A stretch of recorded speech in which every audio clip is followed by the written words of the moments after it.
Hey guys, in this video I'll show you how to create a Klarna one-time card. Launch the Klarna app, choose any store wherever you want to do your shopping.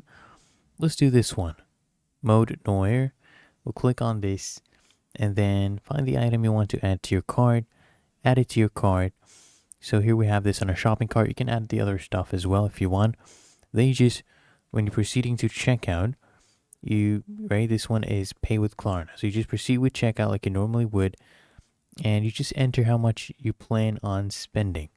Okay, so we'll set our spending limit, in this case $150, right? You enter that, confirm your card details, and this will be divided into 4 payments. Okay, split into 4, and then you can come here, click on this create card, and this will be a Visa card. You can change this as well. So just tap here, create card, and here we have our card with the details, a limited use virtual card, and then you just complete your purchase. You enter the billing details, right? You can enter that as well.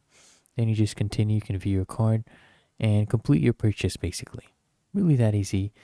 And if you found this helpful, you enter the details. Make sure you smash the like button and subscribe to App Mentor.